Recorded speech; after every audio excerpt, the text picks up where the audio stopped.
Hey everyone, मैं हूँ इशिका जैन और आप सुन रहे हैं सोल्स ट्यून।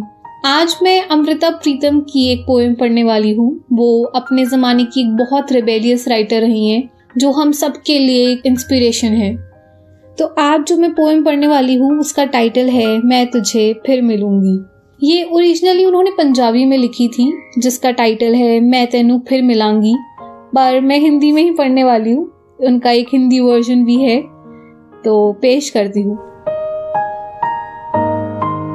मैं तुझे फिर मिलूंगी, कहाँ कैसे पता नहीं। शायद तेरे कल्पनाओं की प्रेरणा बन तेरे कैनवस पर उतरूंगी, या तेरे कैनवस पर एक रहस्यमयी लकीर बन खामोश तुझे देखती रहूंगी। मैं तुझे फिर मिलूंगी, कहाँ कैसे पता नहीं।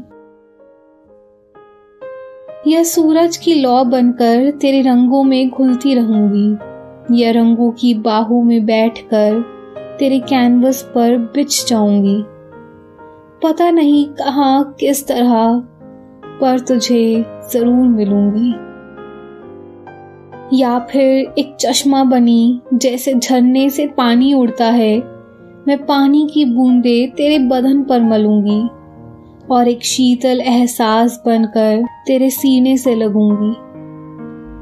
मैं और तो कुछ नहीं जानती, पर इतना जानती हूँ कि वक्त जो भी करेगा ये जन्म मेरे साथ चलेगा।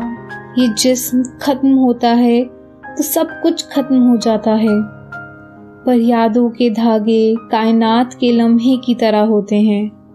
मैं उन लम्हों को चुनूंगी, उन धागों को समेट लूंगी। मैं तुझे फिर मिलूंगी, कहाँ कैसे पता नहीं। मैं तुझे फिर मिलूंगी। शुक्रिया दोस्तों। इसमें जब मैं पढ़ रही थी तब आपको समझ आया होगा कुछ मीनिंग। एक इसके पीछे की एक स्टोरी है जो मैं छोटी सी है वो बता देती हूँ ताकि आपको मीनिंग समझने में और आसानी होगी।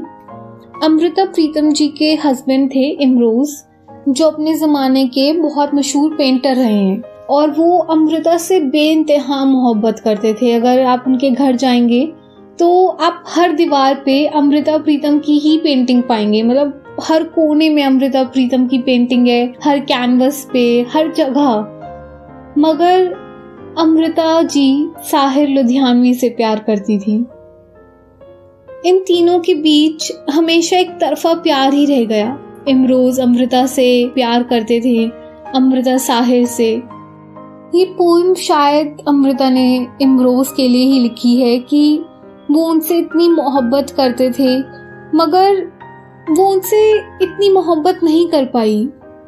हमने कितनी सारी पोएम्स या इतने किस्से सुने हैं जब हम किसी और से एक तरफा प्यार करते हैं, हमें उसका प्यार नहीं मिलता। मगर कभी ये सोचा है कि कोई हमसे बेइंतहा मोहब्बत करे और हम उनसे कर ही ना पाए? कोई ये जानबूझ के नहीं करता।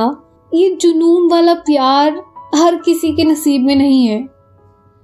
तो वही अमृता उनसे नहीं कर सकती थी वो जुनून वाला प्यार, क्योंकि वो साहिर लुधियानवी के लिए था। तो इसलिए वो कहती है मैं तुझे फिर मिलूंगी, कहाँ कैसे पता नहीं। फर्स्ट स्टैंजा में वो कहती है कि शायद तेरे कल्पनाओं की प्रेरणा बन, कि तेरी एक इंस्पिरेशन बन, तेरे कैनवस पर उतरूंगी पेंटिंग के फॉर्म में और वहीं से तुझे खामोश नजरों से देखती रहूंगी। फिर दूसरे स्टैंजा में वो कहती हैं कि सूरज की लौ बनकर तेरे रंगों में घुलती रहूंगी, कि उसी तरह तेरे कैनवस पर बिछ जाऊंगी। जो तेरी पेंटिंग्स है क्या पता मैं तुझे उसमें मिलूंगी। या फिर एक चश्मा बनी जैसे झरने से पानी उड़ता है, मैं पानी की बूंदे तेरे बदन पर मलूंगी।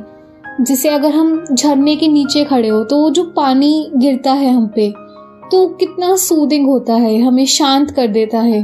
तो वो कहती है क्या पता मैं उन बूंदों में तुझे मिलूं जो तेरे मन को शांत कर दूं। मैं और तो कुछ नहीं जानती, पर इतना जानती हूँ कि वक्त जो भी करेगा ये जन्म मेरे साथ रहेगा।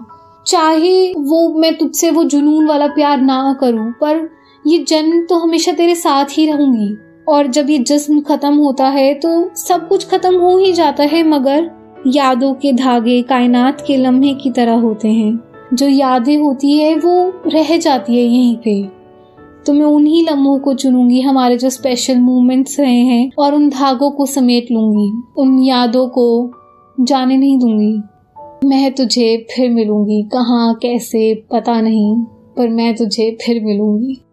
काफ़ी स्ट्रेंज है ना कि हम कभी किसी से एक तरफा प्यार करें या कोई हमसे एक तरफा प्यार करे, दुख दोनों में है। तो बस आज का कुछ यही अफसाना था। फिर लौटूंगी मैं नेक्स्ट वीक, और तब तक आप मुझसे इंस्टा पे भी कनेक्ट कर सकते हैं, इशिका जैन 112। अगर आपकी कोई स्पेशल पोएम है जो मैं सुनाऊं या उसका मतलब समझाऊं तो आप मुझे DM कर सकते हैं। So see you next week, bye, stay tuned.